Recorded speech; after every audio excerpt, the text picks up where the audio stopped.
Very good morning, class. Let us begin with another lecture. Okay, till now we have read about the expenditure, we have read about the receipts. Okay, now we are moving towards budget deficit. Okay, budget deficit, it is also called government deficit. So let us discuss what is budget deficit or government deficit. Okay,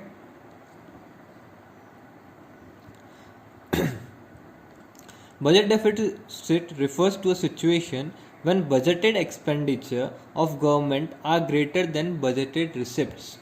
मतलब जो government ने estimate किया है कि government कितना expense करने वाली, कितना एक्सपेंडिचर करने वाली. We all know what is budgeted expenditure. Okay, estimated amount of expenditure done by government during a year. And what are budgeted receipts? Estimated amount of money that the government is going to receive during a year. So if the expenditure, budgeted expenditure, which includes both revenue and capital, and budgeted receipt, which include both revenue and capital, if budgeted expenditure is greater than budgeted receipts, means what the government has estimated to expend is more than what the government has estimated to receive, then it will be called budget deficit. Budget deficit means total expenditure minus total receipts. In total expenditure, both revenue and capital are included, and in total receipts also, both revenue receipts and capital receipts are included. Okay, now let us discuss what are the types of budget deficit. There are mostly three types of budget deficit. तीन तरह के होते हैं budget deficit. First is revenue deficit, second is fiscal deficit, and the third one is primary deficit. Again, first is revenue deficit, second is fiscal deficit, and the third is primary deficit. Let us discuss this one by one. Okay, first, revenue deficit. Okay, so what is revenue deficit? The name itself depicts what is revenue deficit. नाम से ही पता चल रहा है revenue deficit. Deficit मतलब तो क्या होता है? Expenditure जब revenue से ज़्यादा है. So expenditure जब receipt से ज़्यादा है. तो revenue deficit means when revenue expenditure is more than revenue receipts. जब revenue expenditure revenue receipt से ज़्यादा है, then it will be called revenue expenditure. Simple, easy, yeah. So what is revenue deficit? Revenue deficit means it excess of revenue expenditure over revenue receipts. Done. So if you have to find out revenue deficit, what you will do, you will just take the revenue expenditure and deduct revenue receipts from it when revenue expenditure is greater than revenue receipts. Revenue expenditure ज़्यादा होना चाहिए revenue receipt से, और कितना ज़्यादा है okay, वो कहलाएगा हमारा revenue deficit. ठीक है, the excess amount of expenditure over revenue, the revenue expenditure over revenue receipt will be called as revenue deficit. Okay, so what are the implications, means what are the effects of revenue deficit? अगर economy में revenue deficit होता है तो उसकी क्या क्या implications आएंगे, उसके क्या क्या effects आएंगे, उससे क्या क्या problems हो सकती है. ठीक है, so first one will be the government have to cut its expenditure over several welfare programs in the country. This will leads to loss of social welfare. अगर गवर्नमेंट का रेवेन्यू एक्सपेंडिचर ज़्यादा हो रहा है रेवेन्यू रिसीट से, तो what government will do, government जो कुछ प्रोग्राम सोशल वेलफेयर के लिए करने वाली है, जो पॉलिसीज़ बनाई है सोशल वेलफेयर के लिए, वहाँ पे जो गवर्नमेंट का एक्सपेंडिचर होने वाला है वो गवर्नमेंट क्या कर देगी, कम कर देगी. The government will reduce or may eliminate some programs or policies that are made for the social welfare purpose. Okay, क्योंकि बजट एक्सपेंडिचर ज़्यादा तो नहीं कर सकती ना एस्टिमेटेड से, है ना, इसलिए एस्टिमेटेड रिसीप्ट से. Okay, next is government may have to borrow. Government को क्या करना पड़ सकता है, बोरोइंग्स करनी पड़ सकती है. अगर उसका expenditure, suppose the expenditure is of such nature, all the expenditures are of such nature that it is compulsory for the government to do all the expenditure and there is no way to cut off some of the expenditure. कोई तरीका नहीं है कि कोई expenditure कम कर ही नहीं सकती government, सारे के सारे करने हैं. तो भाई अब पैसा चाहिएगा. Now the government needs money but the receipts are less than expenditure. So how government will do expenditure, government will borrow some money. Okay, government क्या करेगी, बोरो करेगी. So if government does borrowing, what will happen, it will create government's liability. Government के लिए क्या हो जाएगी, liability create हो जाएगी. पैसा तो आ जाएगा बट साथ ही साथ क्या हो जाएगी, लाइबिलिटी क्रिएट हो जाएगी. और and in market the government's credit worthiness will be lessened. Credit worthiness क्या हो जाएगी, कम हो जाएगी गवर्नमेंट के मार्केट के अंदर. ठीक है, next is so credit worthiness of the government will reduce. So credit worthiness होता क्या है एक्चुअली, एवरी पर्सन, हर पर्सन की एक क्रेडिट लिमिट होती है. जैसे हर पर्सन की एक लिमिट होती है कि उसको मार्केट से कितना लोन मिल सकता है ना, based on its past experience, based on the past experience of paying the money, और based on its ability to pay money in future. उसके पास कितनी एसेट्स है, ठीक है, और दूसरी कितनी लाइबिलिटीज़ है, उसके बेसिस पे डिसाइड होता है कि अभी इस पर्सन को कितना लोन मिल सकता है मार्केट से. सो सपोज कर लो the government of India has a credit worthiness of rupees 100 crore की क्रेडिट वर्दीनेस है. So if it takes some loan due to revenue deficit, what will happen? Suppose it took 50 crores. So now what happens? Now the credit worthiness of the Indian government is left only with 50 crores. अब कितनी रह गई है? सिर्फ 50 करोड़ से रह गई. तो इसको बोलते हैं क्रेडिट वर्दीनेस कम हो जाना. ठीक है. Next is government may have to go for disinvestment. What is the meaning of disinvestment? Disinvestment means selling of its own shares in its own public limited companies. Public enterprises, not public limited companies, public enterprises. Okay. So government को क्या करना पड़ सकता है, जो shares जहाँ पे government ने इन्वेस्ट कर रखा है कंपनीज के अंदर, जहाँ पे परचेज कर रखे हैं उसके शेयर्स, वो क्या करने पड़ सकते हैं, प्राइवेट सेक्टर को सेल ऑफ करने पड़ सकते हैं, क्योंकि पैसा चाहिए. Government wants money. So one way is that it can sell off it will have to sell off its investments to the private sector and get the money. So these are the implications, these are the 3 implications, as well as these are also the ways to manage the revenue deficit. मतलब revenue deficit को कैसे manage करें, वो भी ये 3 तरह के ही हैं. और इससे होगा क्या, revenue deficit होने से क्या क्या होगा, उसके भी वो implications भी सेम ही है. हाउ implications तो हमने देख ली. Now if a question comes how to manage revenue deficit, so what you will write, government can manage revenue deficit by cutting off its expenditure in several programs. Okay. Second way is government can borrow money, and the third way is government can do disinvestment. These are the ways, and these are also the implications of revenue deficit. Okay. Now moving forward, let us discuss now fiscal deficit. So what are fiscal deficit? Fiscal deficit is the excess of total expenditure over total receipts other than borrowings. Means total expenditure. If the total expenditure is more than total receipts, then it will be called budgeted deficit. Okay. But if the total expenditure is more than total receipts other than borrowings, receipts में borrowings भी होती है, because receipts include both revenue and capital. So capital receipts includes borrowings. Capital receipts के अंदर borrowings आती है, we have seen it before. Okay. So other than borings को include नहीं करेंगे टोटल रिसीट्स में, तो जो दोनों का डिफरेंस आएगा वो क्या लाएगा, हमारा fiscal deficit. Suppose total expenditure is rupees 100 and total receipts I am talking about total receipts is rupees 80. Total receipts is rupees 80. In that 80 rupees 20 is of borrowings. 20 rupees is of borrowings. So what we'll do, we'll take 100 as total expenditure minus we will take only 60. we will only take 60. Total receipt तो 80 थी, but उसमें से 20 क्या थी, borings थी. तो हम लोग टोटल रिसिप्ट यहाँ पे फिस्कल डेफिसिट निकालने के लिए कितनी लेंगे, 60. We will deduct the amount of borrowings from the total receipt. Okay. So now the fiscal deficit comes to 40. Okay. So this is how we find out fiscal deficit. It is the excess of total expenditure over total receipt other than borrowings. Okay. So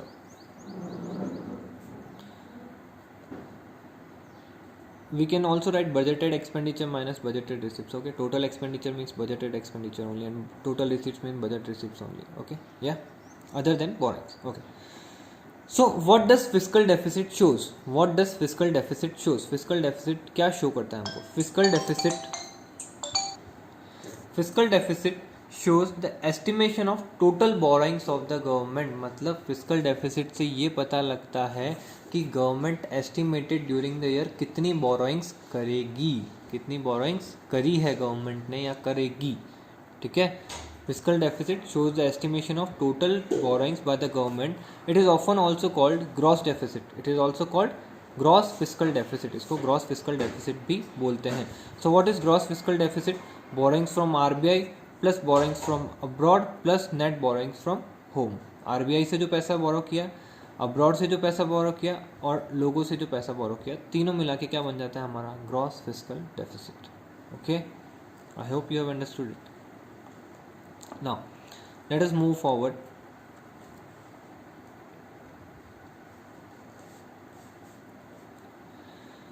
what are the implications of fiscal deficit? अगर किसी economy में fiscal deficit हो जाता है तो उसकी वजह से क्या क्या प्रॉब्लम्स आती है इकोनॉमी के अंदर, that we are reading now. Okay, implications.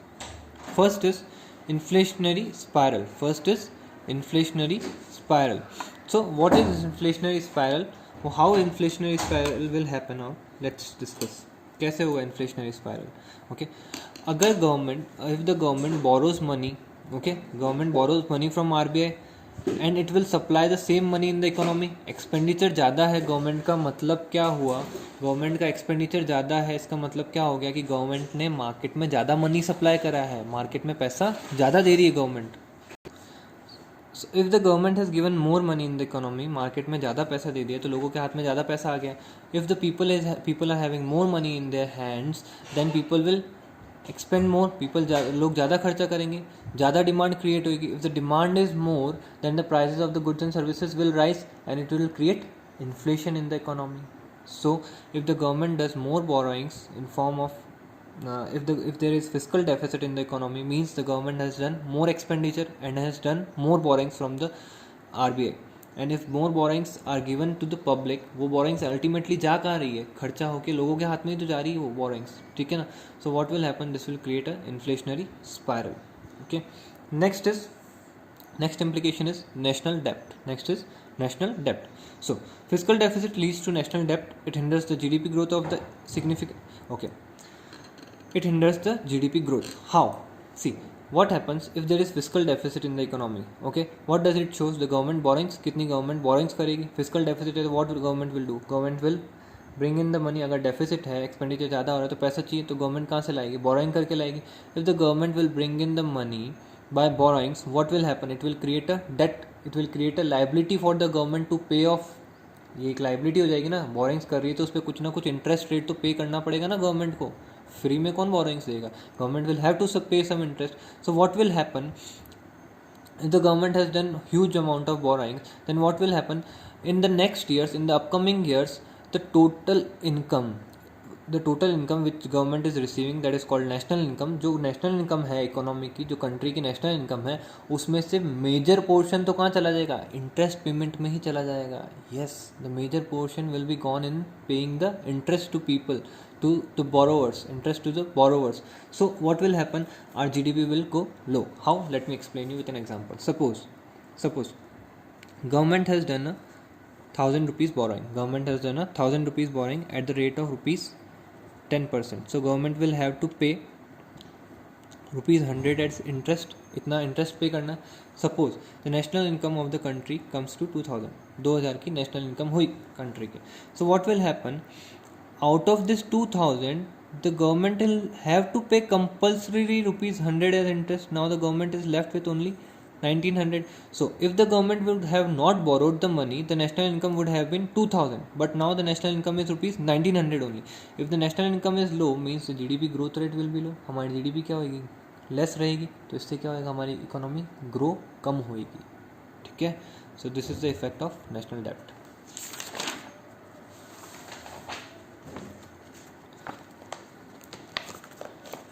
Okay, the third one is vicious circle of high fiscal deficit and low GDP growth rate. The economy will be stuck in a vicious circle of high fiscal deficit and low GDP growth. How?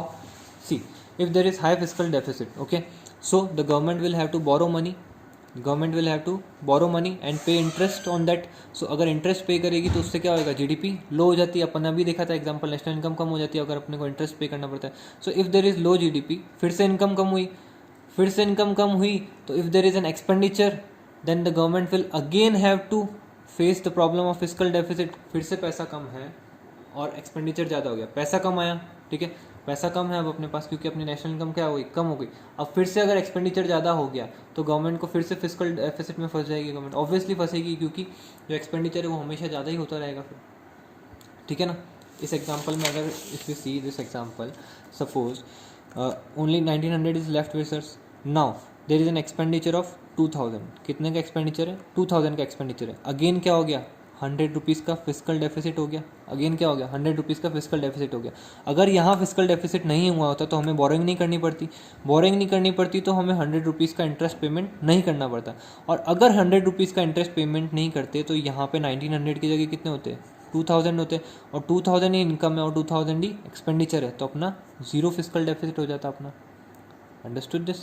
So government would have not stuck in the problem of physical deficit. But अगर एक बार physical deficit हो गया है तो government बार बार उसमें फंसती जाती है, economy उसके अंदर बार बार फंसती जाती है, क्योंकि एक बार फिजिकल डेफिसिट हुआ, फिर से लोअर जीडीपी ग्रोथ रेट होगी, फिर से फिजिकल डेफिसिट होएगा, फिर से GDP growth rate, this goes on continuous basis. ठीक है, next is crowding out. Okay, what is crowding out? Crowding out is a situation when high borrowings of the government due to fiscal deficit increase the interest rate. Okay, what will happen in the market if government is having high fiscal deficit? Government का high fiscal deficit है, so what will government will do? Government will borrow more and more. अगर government ज़्यादा बोरो करेगी तो क्या हो जाएगा, interest rate ज़्यादा हो जाएगा मार्केट के अंदर। ऑब्वियसली इंटरेस्ट की रेट क्या हो जाएगी, बढ़ जाएगी, और इसकी वजह से क्या होगा, इंटरेस्ट रेट भी बढ़ जाएगी, और most of the money would have taken by the government. ज़्यादा पैसा कौन ले लेगी, गवर्नमेंट ले लेगी। ठीक है, तो अब प्राइवेट सेक्टर वालों के लिए कम पैसा बचेगा इकोनॉमी के अंदर। भाई इकोनॉमी के अंदर सपोज कर लो, इकोनॉमी के अंदर टोटल ₹1000 है। ठीक है, उसमें से गवर्नमेंट का फिजिकल डेफिसिट, उसकी वजह से गवर्नमेंट ने 800 की बोरिंग कर ली, तो प्राइवेट वालों के लिए कितना बचा है पैसा, 200 ही बचा है। तो प्राइवेट वालों को चाहिए ज़्यादा बट कम बचा है। तो अब if the private sector has less money, they will not invest more, they will also invest less. अगर कम पैसा है प्राइवेट सेक्टर के पास तो वो इन्वेस्ट भी लेस ही करेगा। अगर इन्वेस्ट लेस करेगा तो क्या होएगा, जीडीपी फिर से कम हो जाएगी, क्योंकि इन्वेस्ट कम करेगा तो इनकम भी कम होएगी, इनकम कम होएगी तो automatically GDP will be reduced.